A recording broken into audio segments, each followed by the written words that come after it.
hubo abortos, los va a seguir habiendo. Lo que queremos discutir es si son legales o clandestinos. Y aquellos que por algún motivo consideran que tiene que seguir siendo clandestino, que nos expliquen por qué. Recordar siempre que cada vez que una mujer se hace un aborto en buenas condiciones o en malas condiciones, inexorablemente muere un niño. La sociedad no puede rendirse a legalizar la violencia, y en el caso del aborto es la violencia extrema.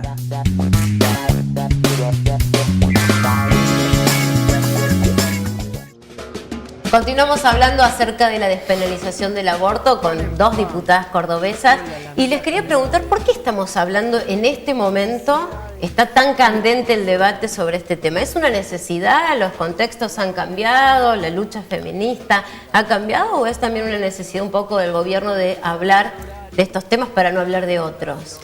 No, mira, yo creo que sin duda, digamos, hay un conjunto de factores.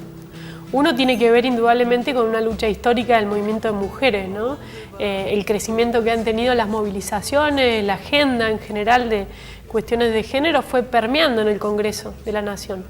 El año pasado avanzamos en varias leyes, bueno, y ya hace 12 años que se presentaba el proyecto de la campaña y nunca siquiera se lograba discutir en las comisiones. Entonces en eso creo que es un punto importante reconocer al presidente, el entender que es un debate que se tiene que dar en el Congreso independientemente de cuál sea su posición. Y creo que eso habla claramente de la madurez política, además de animarnos a aceptar diferencias, porque adentro de los bloques tenemos miradas distintas en casi prácticamente la totalidad de los bloques y a permitirnos transitar desde esa diferencia en la búsqueda de un consenso. Hablando de las miradas distintas, ¿se puede separar las creencias, por ejemplo, religiosas? Porque cada vez que se habla de despenalizar el aborto, surge como una contrarrespuesta la iglesia, las creencias, la fe, el mandato, que hay bastantes contradicciones también, ¿no? Con la prevención, los métodos anticonceptivos, el no aborto. ¿Se puede, digo, separar la creencia propia de la religión en este debate? Yo creo que es un tema que lleva todas las aristas y que no podemos desprendernos de que somos un producto social que está influenciado por todas estas cuestiones, porque no podemos negarlo. Pero que nuestra materia de legislación, de legislar, cuando establecemos derechos, efectivamente debemos también separarnos un poco de esta cuestión y mirar sobre políticas públicas que efectivamente no tengan como fundamento único esta cuestión, porque no es así, no somos legisladores justamente de un Estado que debemos velar para generar los derechos, independientemente de la religión que uno tiene, que uno opta o que profesa, ¿no? Efectivamente. Sí, yo creo en esto, creo que hay que hacer un enorme esfuerzo en separar lo que es la religión y la mirada individual de cada uno de los diputados y diputadas de lo que son las políticas de Estado en un Estado que debe avanzar hacia lo laico, ¿no? Hacia no imponerle a los demás las creencias que no son de todos. Entonces, creo que ese es el gran debate, entender, y lo estamos viendo en muchos diputados que dicen, yo estoy en contra del aborto por razones religiosas, individuales, personales, pero voy a votar a favor de la ley porque creo que no puedo imponer mi visión a toda la sociedad argentina. Bueno, creo que ese es el salto y la madurez que nos hacen falta. Pero además también porque hoy nos lo exige el mandato constitucional. Algo hablábamos al principio del programa. Fíjense que hoy tenemos exhortos y recomendaciones del Comité de los Derechos del Niño, del Comité de Derechos Humanos de Naciones Unidas, del Comité de la Convención contra la Eliminación de las Formas de Discriminación hacia la Mujer, de todos tratados internacionales que tienen jerarquía constitucional en nuestro país, donde los órganos que controlan el cumplimiento de esos tratados le piden a Argentina que avance en la despenalización del aborto, porque lo consideran una violación de los derechos humanos de las mujeres y sobre todo por la disparidad regional que hay en las distintas provincias de nuestro país. Entonces creo que necesitamos realmente dar este debate, revisar nuestra legislación y avanzar hacia una mirada integral del problema. ¿Y en la escuela? ¿Cómo ven la educación sexual integral hoy en la escuela? ¿Hace falta profundizar? Sí, la verdad que es una realidad que debemos profundizarla. Efectivamente, la ley está sancionada el año 2006 y todavía la verdad que vemos la escasa profundización en esta situación, tanto en el nivel primario como en el nivel secundario. Somos mamá, Y la verdad que este tema en la tele, aborto, hace que un adolescente te pregunte, mamá, ¿qué es el aborto? Y empecemos a hablar como adultos también sobre una cuestión que a lo mejor no hablamos de padre e hijo. Y esto es lo bueno en la cuestión del debate, más allá de las opiniones que podemos tener.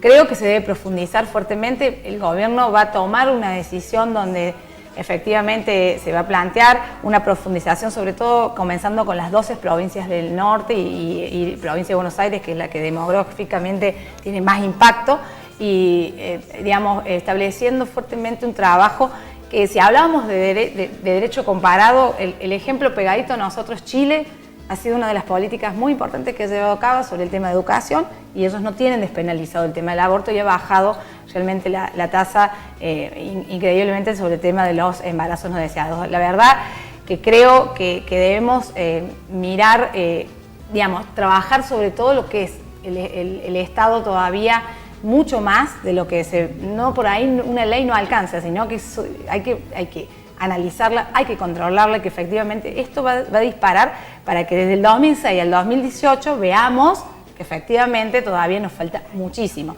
Por supuesto que puede haber habido barreras religiosas, hasta de los mismos padres, a veces que creemos que por ahí era despertar al niño en una cuestión que todavía no la tenía. Y creo que hoy nos está diciendo a todo lo contrario, ¿no? Que la realidad la debemos hablar con naturalidad y que debemos ponerlo como tema prioritario en la educación también pública de la Argentina. Brenda, si este proyecto solo quedara en el debate, no se llegara a sancionar ninguna ley, ¿la discusión valió la pena? Bueno, yo creo que estamos en condiciones de ir por una ley. Creo que hay una mayoría suficiente hoy en el Congreso y hay una mayoría social, lo vemos en las encuestas todos los días, que también está pidiendo que avancemos. Recién se mencionaba el caso de Chile, ¿no? Chile pasó de una prohibición absoluta a despenalizar en ciertas causales. Y creo que también es un ejemplo a mirar, como lo es Uruguay, ¿no? Países con una cosmovisión muy parecida a la nuestra, donde realmente han entendido que es un camino hacia garantizar los derechos a la salud sexual y reproductiva. Creo que el Congreso, el debate siempre es saludable, pero que lo que necesitamos es una ley para que dejen de morir las mujeres. Hay un dato que es incuestionable, que son las casi 50.000 hospitalizaciones que se producen todos los años en la Argentina. Podemos decir, hay más mortalidad, hay menos mortalidad, hay más o menos abortos, porque es una estimación que se hace entre 350 y 500.000. Lo que no hay duda es que todos los años 50.000 mujeres terminan hospitalizadas por las consecuencias provocadas por los abortos clandestinos. Bueno, ¿qué hacemos ante eso? ¿Cómo lo resolvemos? ¿Y cuál es el rol del Estado? Esas son las preguntas que creo que nos tenemos que hacer y que ojalá podamos construir un consenso mayoritario para que se conviertan en ley. Diputado, ¿usted qué piensa? La verdad que creo que el debate es totalmente saludable y estamos yo creo que esto no es una especulación, creo que los diputados estamos dispuestos a tomar una responsabilidad el día de votar y siempre con la absoluta libertad de entender que tenemos los argumentos suficientes para tomar una postura. Celebro quienes lo hagan y realmente detesto quien no lo hace por una cuestión de especulación política. Lo digo francamente porque en estas cuestiones creo que debemos estar a la altura de lo que la sociedad hoy nos está pidiendo, que demos un debate serio, maduro y que vayamos a lo que nuestro órgano democrático legisle. A favor o en contra, puntos medios. Seguramente vamos a encontrar más coincidencias que disidencias. Totalmente. Les agradezco muchísimo a las dos y tengo un obsequio para cada una. No sé si toma el mate. Sí. Tengo un mate y una torta, un mate de Luigi Cuero y una torta de miel y canela para que pasen el fin de semana. Wow, Muchas gracias. Muchas gracias a ustedes. Muchas gracias. Una pausa, ya venimos.